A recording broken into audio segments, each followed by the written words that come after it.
Welcome to Qualified Opinions, where we test the ideas and limits, the knowns and known unknowns around freedom and order in contemporary politics and society. We invite you to listen as we engage with leading and emerging thinkers across disciplines and issues who will sharpen our thinking on the topics shaping our discourse.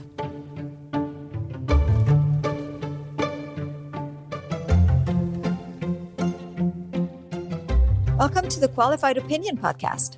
Newspapers have been reporting on demographic challenges and birth decline in countries around the world.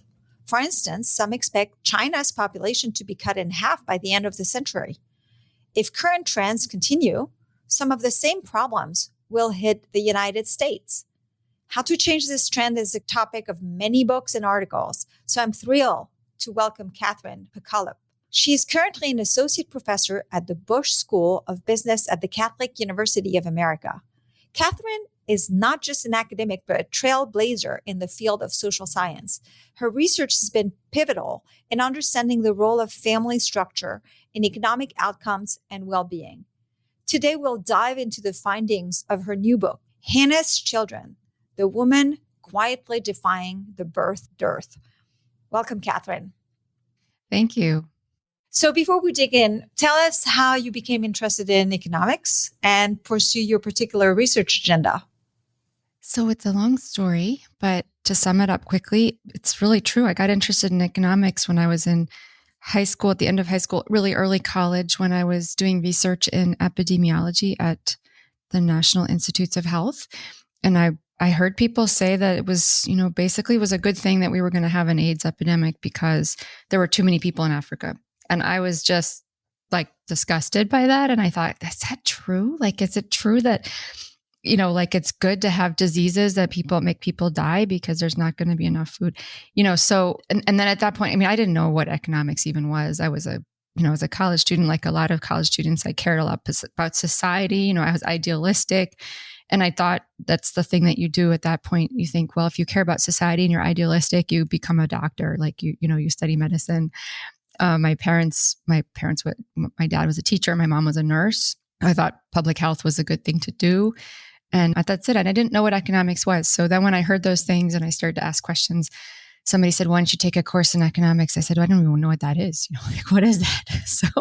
So I took a course. I thought, well, I'll just find out if I like this stuff, and that was the beginning of it. So it was really, in a sense, coming full circle, this project, because this question about people and population was right at the beginning for me of why I was interested in economics. Yeah, it's really interesting. Let's talk about your book. So Hannah's Children. I'm only going to pronounce this word once because I really can't pronounce it more than once. But can you tell us about the birth dearth you refer to in the subtitle of the book? It's a mouthful, and I'll go ahead and say it for your listeners, the birth dearth. I picked this title, and we can talk about this more because the book itself was difficult to title. So the title is very intentional, and it was a real struggle. But The Birth Dearth was the title of a book that was published in the late 1980s by a gentleman by the name of Ben Wattenberg. And he was a scholar and a researcher at AEI, the American Enterprise Institute. We have a lot of friends and colleagues there today. And in a time when, really going back to the late 60s and the early 1970s, when Paul Ehrlich, who was a demographer at Stanford, he had written this book called The Population Bomb. And there was this essentially global scare led by academic elites. Let's just say the elites were not any different then than they are now. The scare was that, there were going to be too many people and that basically we were going to just explode. The globe was going to explode with people. And, and then of course this led to all kinds of things. The first thing is, well, the elites have to tell everybody how many children to have, right? So that's the predictable thing.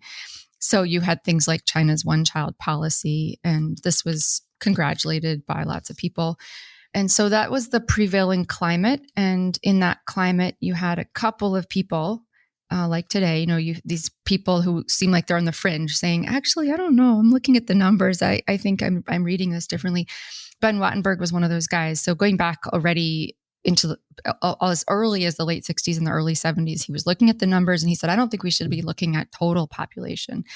I think we should be looking at the number of births born to each woman, this total fertility rate. He said, that's the better number to look at. And he said, by that number, we are already slowing way, way down. There's nothing like this population bomb. So he coined the term birth dearth, I think in an essay of a book in the early 1970s. And then later he published a whole book by that title, Birth Dearth. And so if there's anybody listening who doesn't know that dearth means few or a lack of, so birth dearth was meant to counter population bomb that no, really, we're going to have a dearth of births. And so that's why, so I use that title in the book to, in a sense, refer to this reality that actually for a long time, already going back in the United States, even going back to the 1970s, we've had generally below replacement fertility, which is looking at the number of births born to each woman, fewer than two. So when I was reading your book, actually the chapter about the future of humanity, I was wondering, what is it about population growth that freaks out people so much that it's so often the target of panics? I mean, in that chapter, you talked about Malthus, you talk about Ehrlich, you talk about, I mean, and we can bring it to today, right? Where so many people are saying that people and having more kids are it's killing the planet, right? It seems that somehow this fear of too many people is just a recurring anxiety. So what is it? Yeah.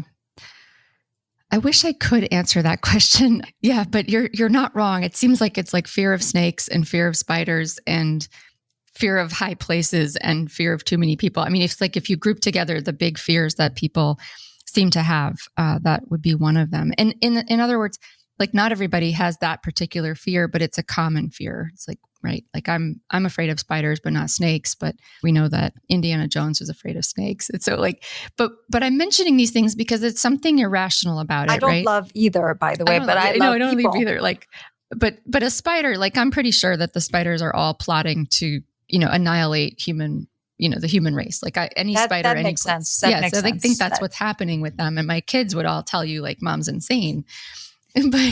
But the reason I mention these things is because they do seem to other people who don't share them as irrational, right? They're not based on history, right? There's no like evidence that the spiders are, building an army and, have in any place of the planet managed to beat back humanity, right? But there's something, it's possible to develop or to have a kind of irrational fear of actually lots of people. And some people seem to have that. So you mentioned Malthus and these histories. I mean, so sometimes there are bad ideas in history. And so I certainly wanted to present as much as I can the history of a bad idea. And that bad idea, and it's of course just context for my book. I'm not the expert in that bad idea. I cite some of the people who I think are experts in that. But that bad idea is that basically human beings are more or less like bacteria or like, really low level animal species that will just breed up to the level of our resources.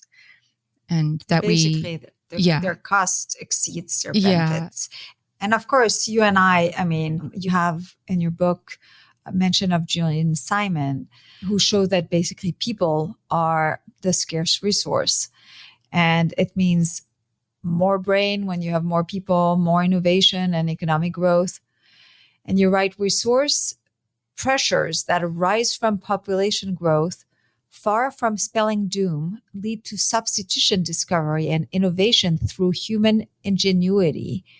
Forgo the resource pressures, forgo the new source of abundance. So what are the downside of a decline in population? Yeah. So the downsides of population decline, I kind of sum it up in three ways. I'd say they're political, economic, and maybe human or humane. The economic ones are pretty clear. I mean, it's like you think of a Rust Belt town, and you see people leave, they grow up, and they want to go to the city or something like that. You're facing economic contraction. So you can't have economic growth without at least modest sustained population growth, and so that's interesting. So you'll have contraction of, and what does economic contraction look like? Well, that's not good. I mean, that's going to has to be fewer goods and services produced. So at some point, a tipping point backwards in quality of life and that sort of thing. And then politically, I think it's quite interesting. It's hard to know what it will look like, right? But politically, as you have fewer people, you already mentioned it. I mean, this kind of scarcity of people. So we can imagine, first of all, we're seeing it now, right? These kind of crises over political identity. Well, if we need to recruit other people from other countries with a different background, I think there's some evidence that as populations begin to shrink, you see increasing amounts of xenophobia because people they feel existentially threatened by immigrants, right? If you have a thriving population of your own, it's easier to welcome new people, right? They don't seem like an existential threat. So you're going to see all this political turmoil of people, on the one hand, forced to accept high levels of immigration to keep their economics going, and on the other hand, feeling threatened and feeling the need to articulate a lot of rhetoric, which is very anti-immigration.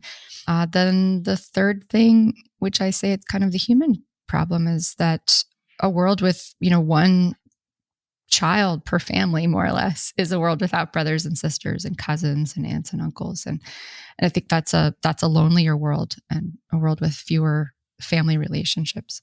And of course, I mean, I was at an event recently where you were talking on this issue and Megan McArdle, who is at the Washington Post, was there too. And she made a point that I think is well taken, which is that people like me who've been saying, okay, well, it means we need much more immigrants, which is true, right? She said this is going to only help in the short term because this decline in birth rates happens like literally everywhere, and so there's a moment where no countries will have enough people to actually send places. That's right. And so I thought it was actually a really kind of, it was a very, it was an important point that she was making. Yeah, I think we can definitely imagine a world in which countries are in a sense competing for immigrants. And then the next stage after that kind of competition for immigrants is there won't be any more immigrants. So can you tell us, this is a right time, I think, to ask, what is the trend, worldwide trend? And when did this trend started? Right. Yeah. So the worldwide trend is the one that we mentioned about the birth dearth. It is global. So what I mean is, what we talk about is convergence to low birth rates. So just to give one good example that I really love, it's the example of the United States and Mexico. So in the year I was born in 1976, the birth rate in Mexico, the total births to an average woman in Mexico would have been around 7.5. Today, the birth rate in Mexico, the total fertility rate looks pretty much the same as it is here. It's maybe a tiny bit above, like 1.7, 1.8 births per woman. So in my lifetime, Mexico City converged to a birth rate almost identical to the United States' birth rate. If you want to look at the time when the United States had as many births as Mexico had when I was born, 7 or 8, you have to go back to 1800. So that's rapid convergence. So it took the United States 200 years or 220 years to make that transition from 7 or 8 births to under 2. And it took Mexico, 45 years, a little bit less. So that's what we see around the world. And you can just add any country that you want. And that convergence really does start to happen rapidly in the 1970s, or it sort of accelerates in the 1970s. And so today, if you said, well, there must be some place in the world where people are still having 7 or 8 births. Actually, the answer is no, there's no country still. There might be one country in sub-Saharan Africa that's above 5. It might be like at 6 or something like that. But basically what you want to look at is the trend, not the number. And the trend is rapidly decreasing to a convergence, like in that same range, somewhere between 1.5 and 1 and 2 across all the country. India, like any place you think there must be lots and lots of people being born, the answer is not anymore. So can the government do something about this? So there's two parts to that question, and I'll make it quick. The first is that governments have been trying to do something about this for a long time. So certainly countries that were ahead of that curve that we just talked about, places like South Korea, Australia, Austria, certainly like broad parts of Western Europe, they've been trying to do something about this for a long time. And we'll say up until now, there's no example of a successful policy in a country. that has meaningfully changed the birth rate. So when I say meaningfully, I mean sustained and enough new births that, you'd say, well, this is going to make a difference to our fiscal situation.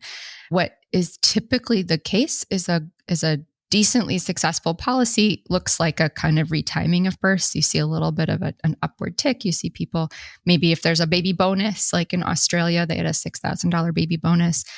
People have a couple kids, grab the bonus, and then they decide they're done, and then they stop having children. And at the end of these programs, it usually looks pretty much the same as at the beginning. So basically, no, nothing has meaningfully worked in the past. That's the first part.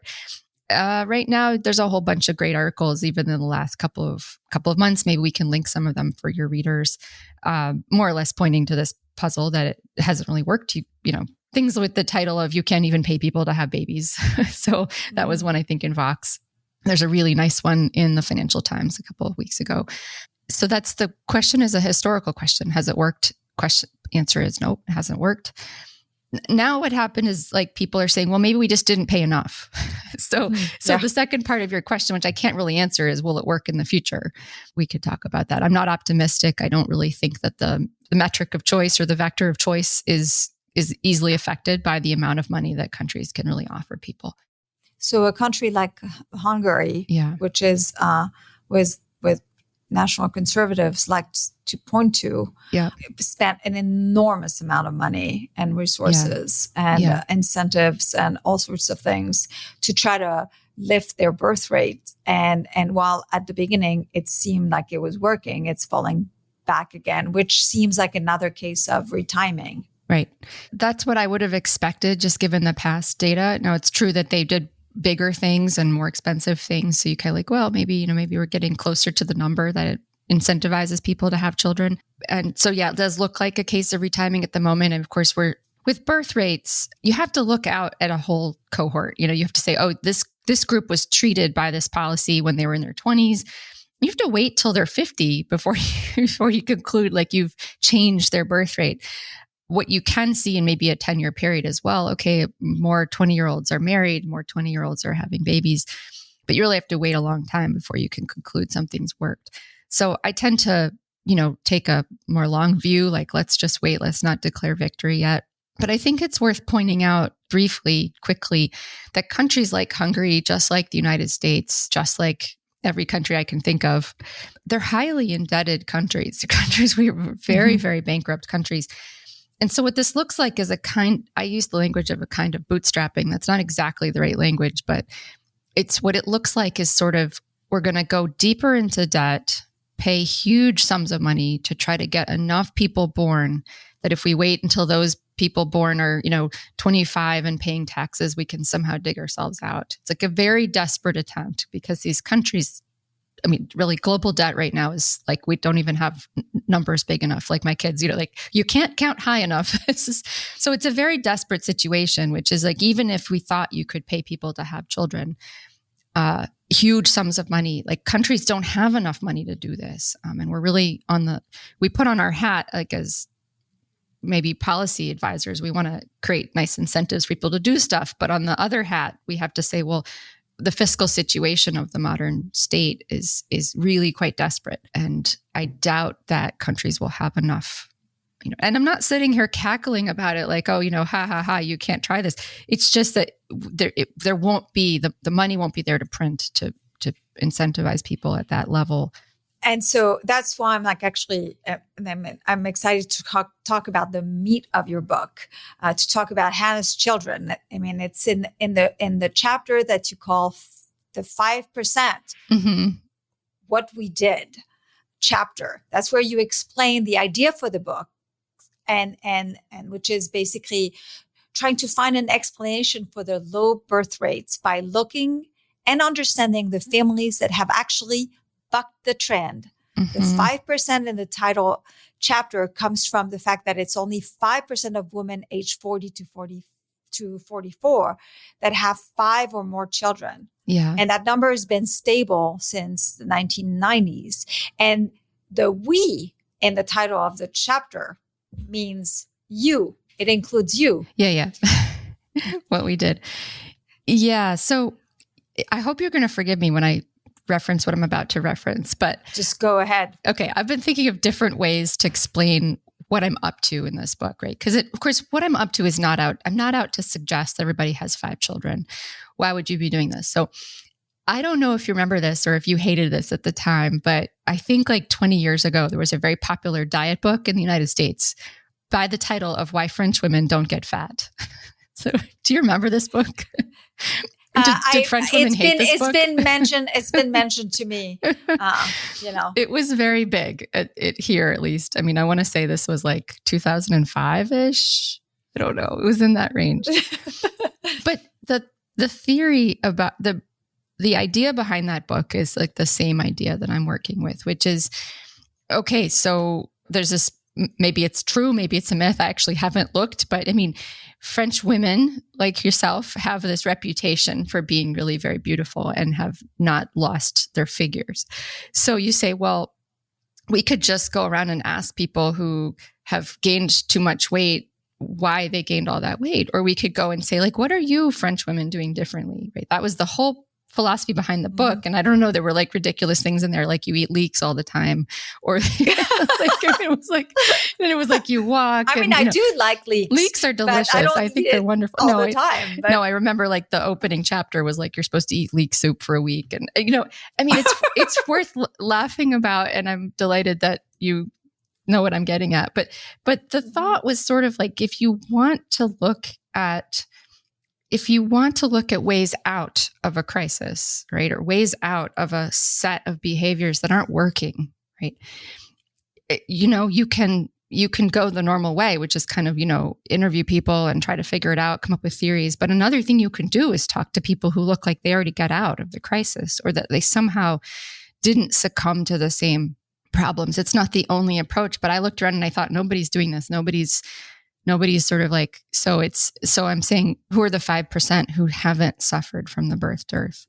And so the 5 children is in a sense, it's arbitrary, right? It's like, it could have been 4, it could have been 3. So there was reasons why I picked 5.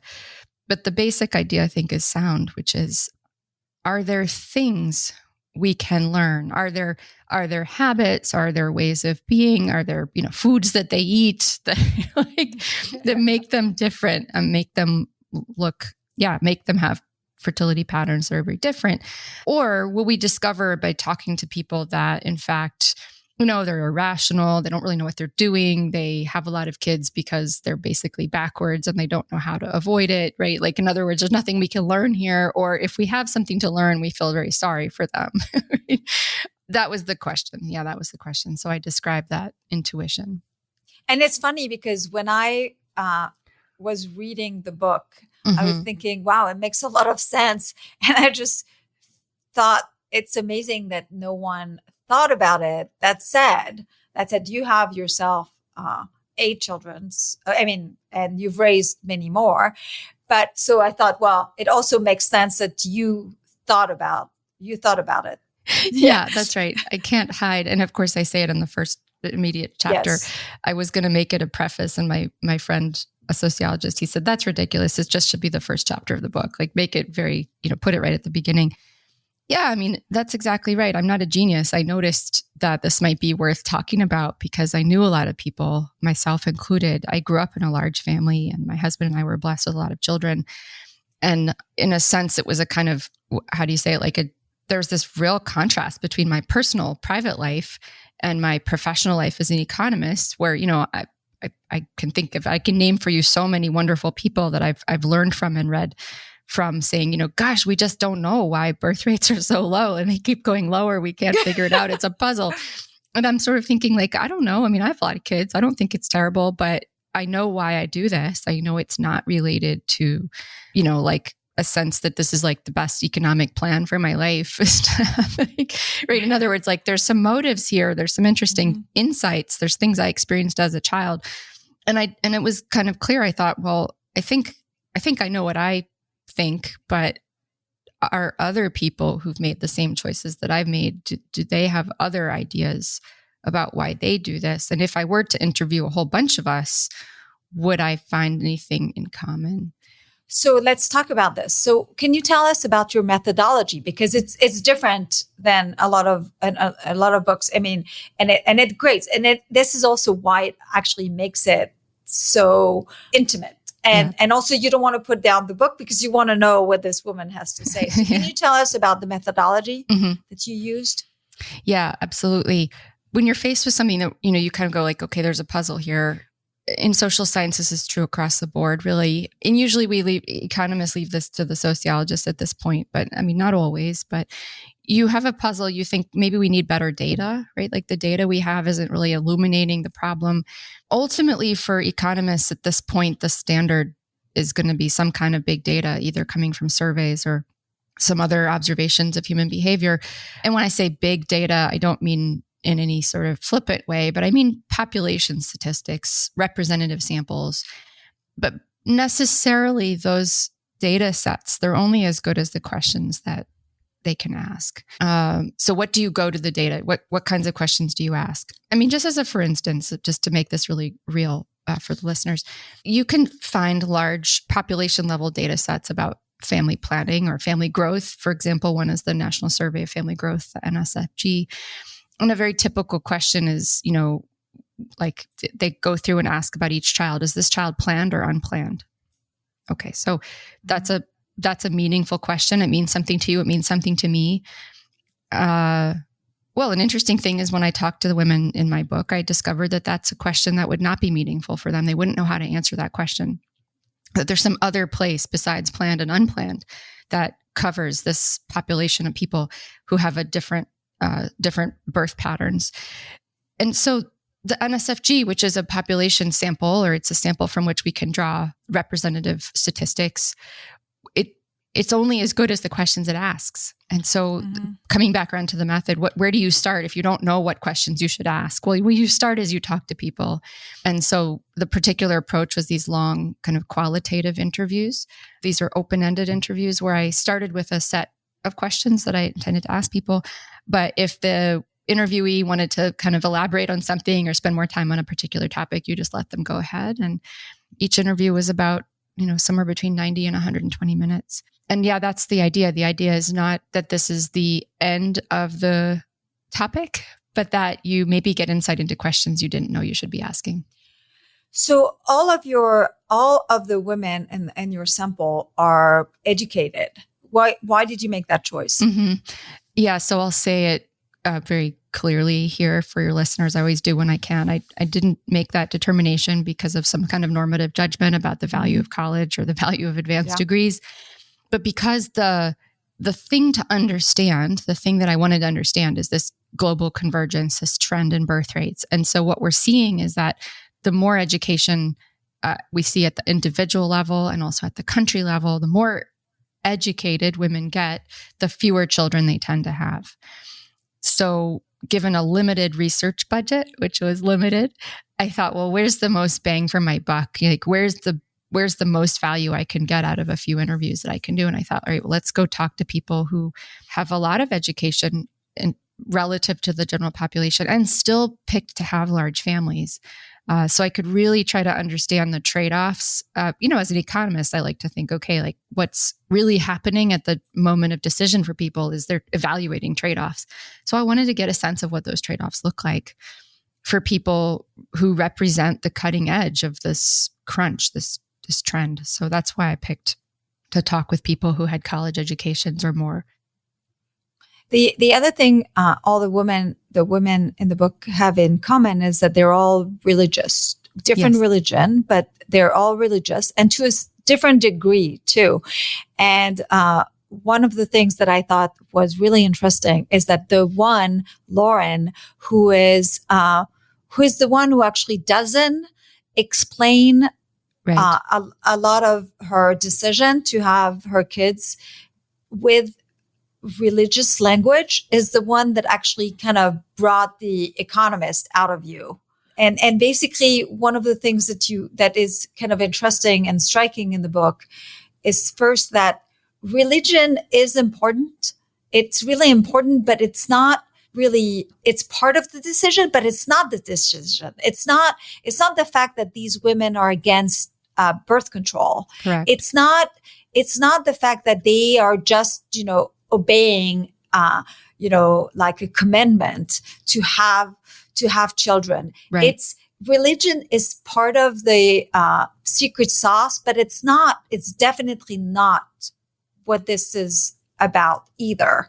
And Lauren, in a way, is the one that bring this out just really interestingly. Absolutely. And I built the book the way that I built it to sort of try to help the reader follow my working through this, right? She was great. Her story was, first of all, she was really fun to interview, and hopefully that comes through. She was very funny. Yeah. She was a lot of them were very funny. I know, right? Yeah, Lauren was just terrific. One of the most well-educated couples that I interviewed. She and her husband were both PhD researchers, and at the time that I interviewed her, she had 5 children and had talked about maybe there was going to be another one and number 6, but they weren't.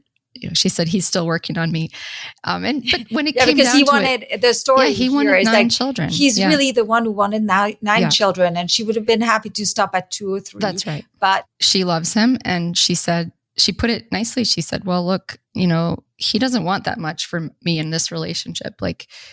And we have this. I mean, look, they lived in an amazing house and an amazing." They were doing well, right? They were doing very well. I can't even tell you what city they live in, or you could probably figure out who they are. But they lived in a very beautiful home and a very wealthy. I mean, they were doing very well. And she said, he doesn't want me to cook for him. He doesn't want me to do his laundry. There's little that he asks for, but he really wants a big family. He wants 9 kids. And she jokes that she says, I don't know, it was like pheromones or something that he wanted 9 kids and I was going to be okay with that.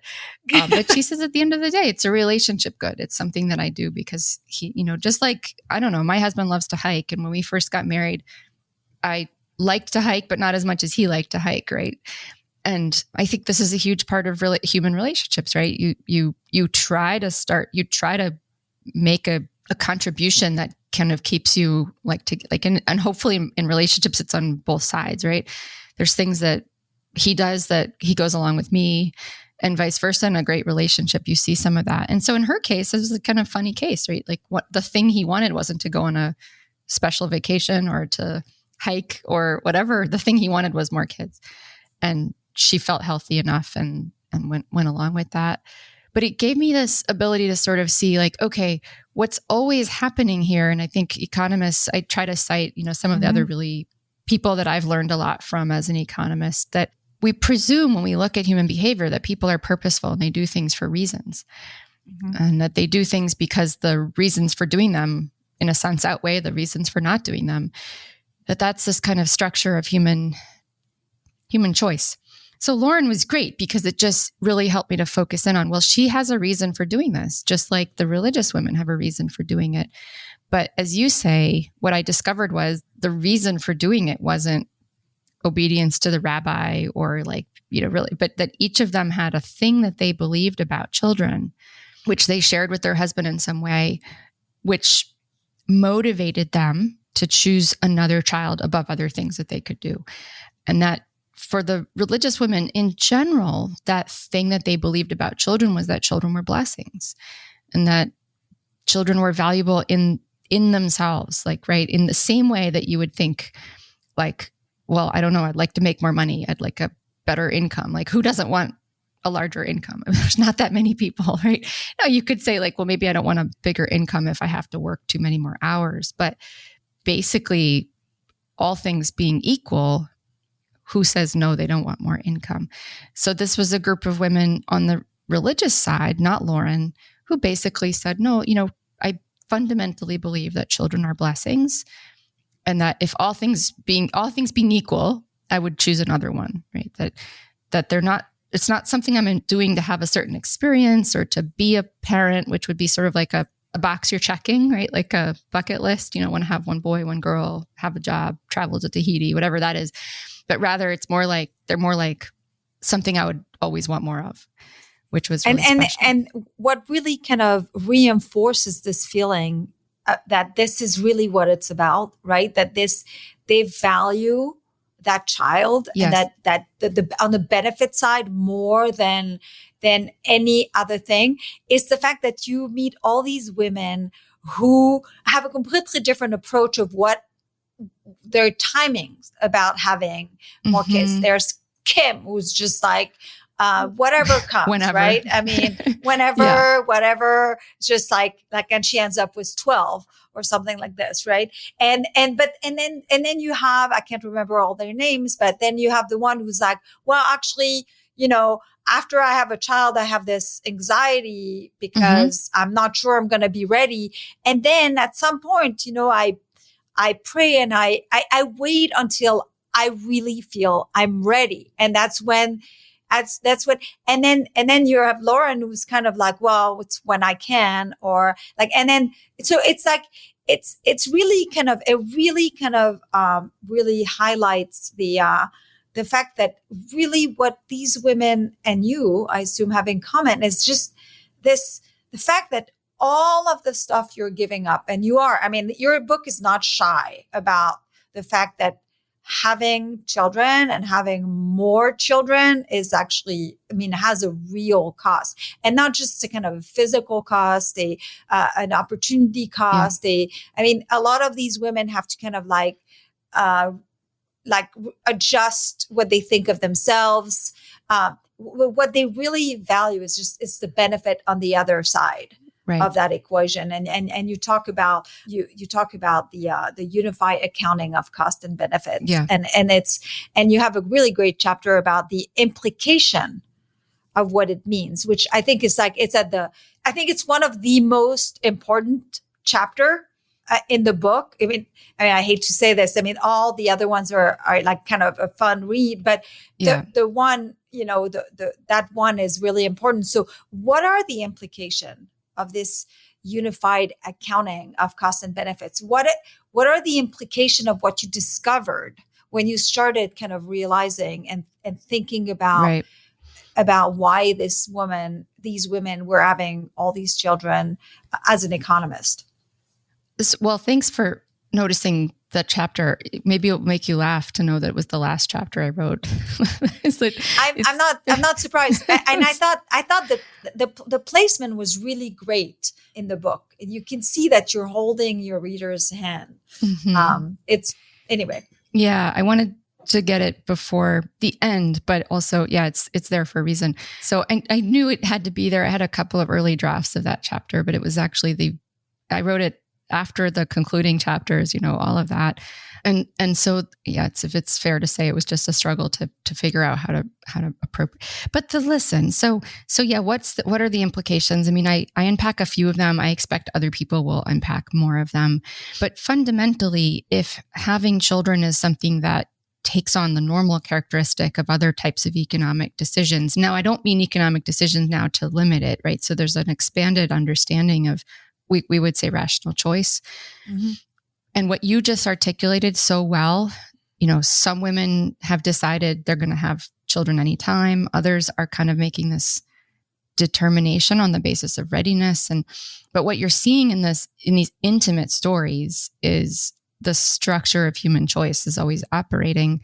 And so what that leads me to understand is that we really have to focus on the reasons why people value children and how they value them.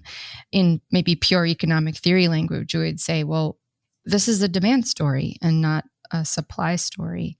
What would a supply story look like? So this is problematic. I've troubled over this no end. And we can think about fewer children being chosen by people because they don't want as many children. That would be a demand story. We can also think about fewer children being supplied because some kind of input into the supply process has become more expensive. And this would be like, we've all been thinking about this lately, is all the inflation, essentially supply driven inflation. The problem with children is that the same decision maker is both the supplier and the demander. Basically, that's basically the problem. It makes you a little weak in the knees as an economist. You're like, okay, I'm going to try to graph this out. It's like, this is not going to work very well. Mm-hmm. And so what I discover in this process, of course, is that we can think about this. And I know that your listeners are probably more interested in economics than the typical podcast listeners, but is it true that the costs of having children have gone up, and that would lead us to think of essentially an outcome where we have fewer children being produced, so to speak? And the answer in some ways is yes, right? So the biggest cost increase in having children was the cost of women's time. Because as the supplier, I mean, we think about this in entrepreneurship all the time, right? We think we try to remind the public that no person who operates a business must continue operating the business, that the ultimate decision for the entrepreneur is what else he could be doing with his time, or she could be doing with her time. And so like, it's incorrect to think that kind of we can constantly squeeze profits out of business life and expect that people continue to do what they're doing. The opportunity cost is kind of like the most important one for the entrepreneur. And in that sense, women and men who form families are kind of like entrepreneurs, and they have to think about the other things. So yes, the cost of having children went up when women's opportunities increased. But then what overcomes that, right? There's no profits in the marketplace, right? What is the thing that would drive demand high enough to overcome a higher cost of supply? And the problem there is, well, the demand has to come from the couple. So basically what I'm essentially trying to say is that like how much value a couple sees in the next child is going to tell us what we're going to see out there. But that value has to be really high to overcome the personal opportunity. And that's what really, I think, in the end makes the difference between the women who go on to have so many children and those who have few. And the other implication, I mean, that from this is something that I felt so profoundly, is like the difficulty is that to discover that value, to discover that benefit, right? You actually have to have a child. It's an experience. It's an experience. There's so many of the women in the book say that you fall in love with that baby, that first baby you fall in love with. And I certainly never imagined that I would, just feel the way I felt. And you can tell people like it will blow your mind. It will change the way you feel about that baby. You can say, right? And maybe actually it's a vicious cycle. It's like the only ones who can actually see it are the kids who grow up in very large family because they've experienced it. Yes. Yeah. It really helps. Yeah. I mean, something that I say in that chapter, right, is like, you just think about the problem of just the experiences. Cause I think, speaking for myself, I know people who didn't love school. I loved school. I obviously loved school, so if every year you're just in this kind of thing where you do the next thing, you go to school, you're going to work, and you just enjoy these things. This is an experience, you like. The child looks like it's an unknown. It's an unknown until you know it. And so even in my sample, there's a pretty large family size difference between the people who started later and the people who started earlier. So someone like Kim is much younger. So she's starting out younger. And then she says she fell in love with her babies. But the women who started closer to age 30, who had just at the edge of my sample, had 5 children. And you got this kind of like, I would have had one more, but we ran out of time. And so the point that you're making about you don't know until you have your first child. Well, what if you have your first child when you're 35, 37, and you go, well, this is better than I expected. But so it does show like the obvious effect of like later marriages, right? Which delays the experience of the first child. Yeah. One of the implication also is like when seeing choice as an important part of this and basically the value, women, when you see women, what women are doing is that they're weighing the value of childbearing compared to all the other alternatives. Right. You then also understand even more why this idea that you could subsidize women into having more children makes no sense. And that I thought was very powerful in that article too. Absolutely. Yeah. I understand the structure of my data to be really a contribution to understanding why these policies haven't worked in the past. I'm not prophesying that there is no policy that could exist in the future, although I'm doubtful. But it's an attempt to answer this question. Why are we not succeeding? Well, like a $6,000 baby bonus can't possibly stack up against, getting up in the middle of the night every night for the next 10 years. Like you'd be almost insane to say that like somehow that could tip your decision. You'd have to believe that there was some other value or reward to having to get up in the middle of the night, like for all those years. And you write offering baby bonuses, subsidy, and other benefits to persuade women and family to have more children are unlikely to work because they don't operate on the right margin. Yeah. And I think this is like something that is just simply not just understood. And this chapter really, I mean, I didn't understand it as I do now after reading this. But I also want to talk about husbands. I know the book wasn't about husbands, but one of the things that I thought was really interesting, and which was also countercultural, by the way, because you hear so many people saying that actually having children is a strain on a marriage. And what was striking in your book, even though you don't really talk about it, is how many of these women express a very, very, very strong taste for their husbands and their husband for them. In fact, you start the book with, with this comment that about your like that you got once in the train about, wow, you have 6 kids now, and you went on to have 2 more. Wow, your husband must still like you very much, right? Yeah. And so this comes through in the book. I mean, it's just funny because these marriage seems to be actually reinforced by how many children they have. Right.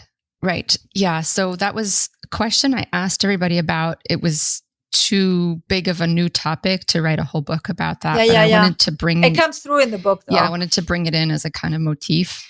And why? Well, because part of what you're doing is you're kind of exploring a group of people that nobody knows about.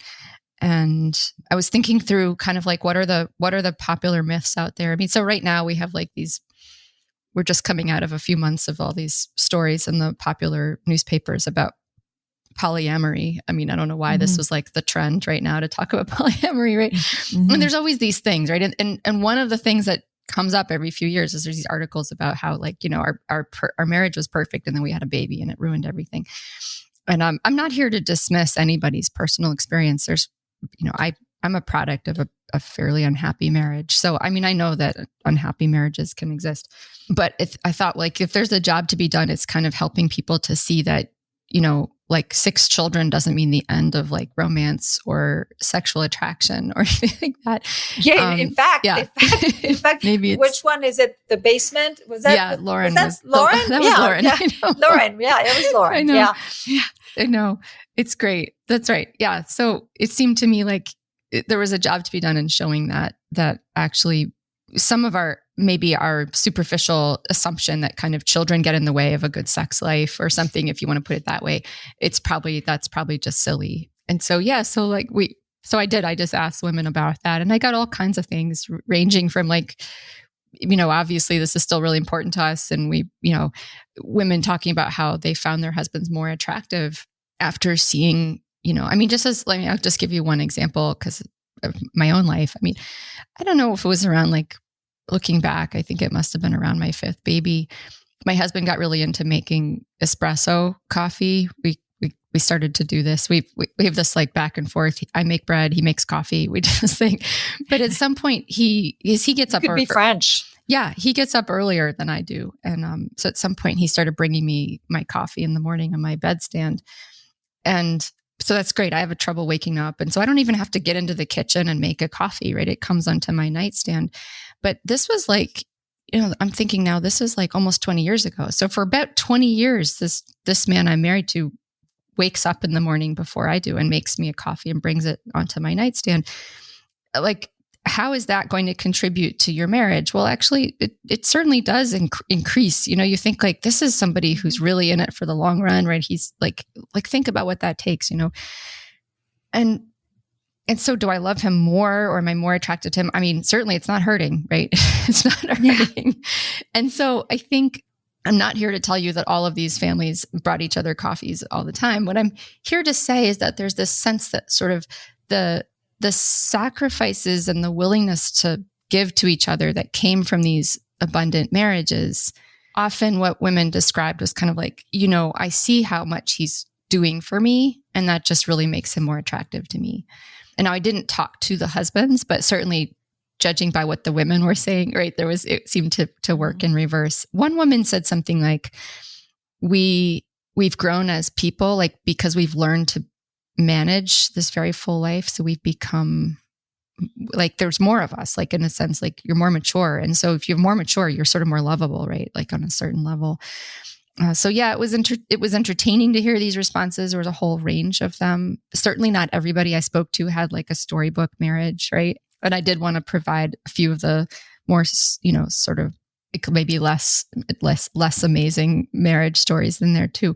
But definitely, there's a theme there, which is that the children don't seem to be a problem. And in many cases, the report was more that it reinforced the romance. And it was also interesting to see that the women you interviewed, like, they talked about how they had to readjust their idea about themselves, but also their to let go of some of the plans they had for how family life was going to work. Yeah.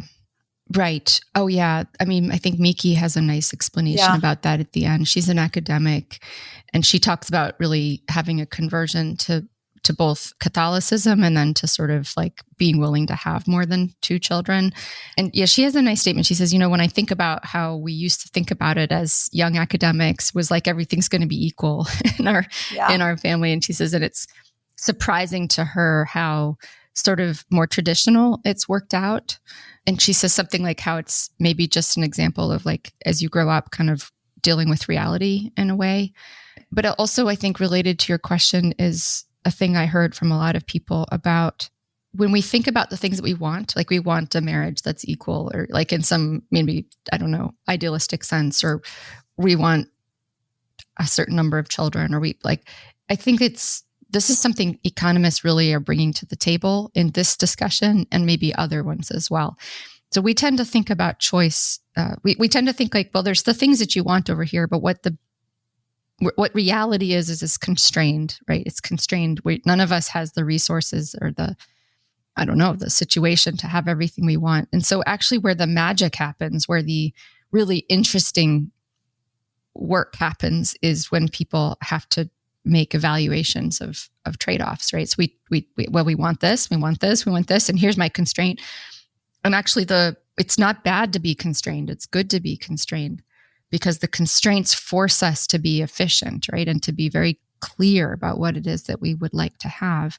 And of course, it directed in market behavior, that kind of the creativity that comes into play when we sort of recognize a constraint, but we'd like to escape that constraint. Is what we were talking about before. I'd like to escape this. Is there something I can substitute? Is there some other way to approach this? Yep.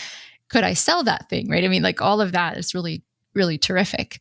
What we're looking at here in relation to, like, Miki's comment, it's funny how traditional things have worked out to be.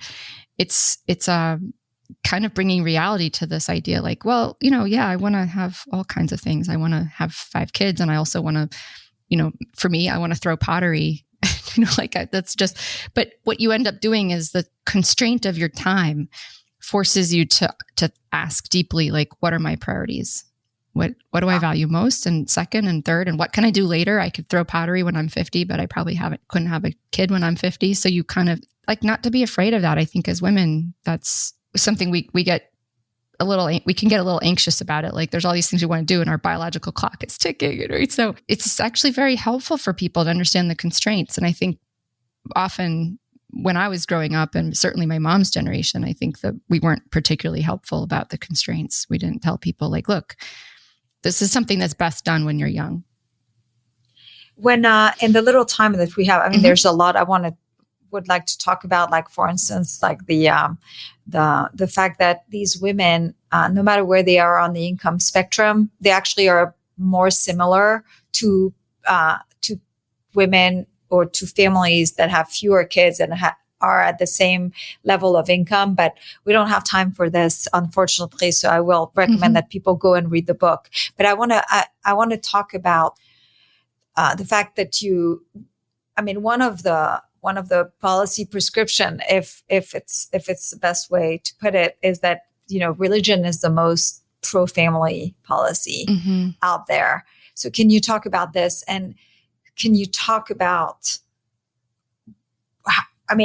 what needs to change for it not to be imposed on people, but maybe for it to kind of emerge in a different way? Because you do talk about how government can really suppress fertility. Well, it has a hard time encouraging the growth in fertility. It really can suppress it. And I think it seems to me that this is one of those areas. Yeah, for sure. And I think the reason there is because you have to want, this is something you have to want in order to do it. Now, if there's something you really want, somebody can stop you, right? Like you want to run a marathon and people show up and they stop you at your door, or, they take your shoes away or whatever. But if you don't want to run a marathon, right? Can I incentivize you to run a marathon? It's going to be pretty tough, right? So I do think that asymmetry between of course, we've seen like countries explicitly preventing people from having children, but of course there could be certain things that make it more challenging. So I think that asymmetry is there. What do I mean when I say religion is a pro-family policy? No, I certainly don't mean imposing religion. And as we just walked through this whole structure of my data, of course, I don't think any religion is going, right, there's a kind of specific type of value formation that exists in certain biblical communities, or communities derived from a certain kind of biblical faith that believes that children are blessings. My basic thought is look, like if this is going to, we're not going to go backwards on women's education. I don't want to do that. I don't think normal people want to do that, right? So, but do I get emails from people who believe that today, maybe on some parts of the right, or the so-called right? Of course I do. I get emails from people, like young kids. I don't know who they are often. They say, people like you are ruining the future of fertility because you have all this education, and that's just if people try to be like you, they're not going to have kids. I'm like, I don't know why that makes any sense, right? So if we're not going to unwind this high opportunity cost that women face, which I don't think we should, I think it's been an unadulterated and tremendous good for women to have the opportunity to go to college, graduate school, develop themselves, work, then we really need to focus on the demand side. And so, no, I don't think the government should target birth rates. I don't think they should target high birth rates any more than they should target low ones. I don't think it's ethically correct for the government to target birth rates, right? So once you admit that the government can do that, I think how do you say that it can't do a one-child policy? I don't think you can. So I think the best thing to say is just not ethical for governments to target birth rates. But you can look around and you can say, well, what are the institutions where people are helped to form values which lead them to prioritize marriage and children? So you'd say, like, okay, there's, basically biblical religious communities. Then you'd say, well, how are those communities doing in society today? Are they encouraged? Are they given a lot of freedom to develop themselves? Are they helped to do the things they want to do? And I think you'd have to say we're in a place, at least in this country and much of the West, where people feel very conflicted about religions. They think of them as bigoted, they're not tolerant.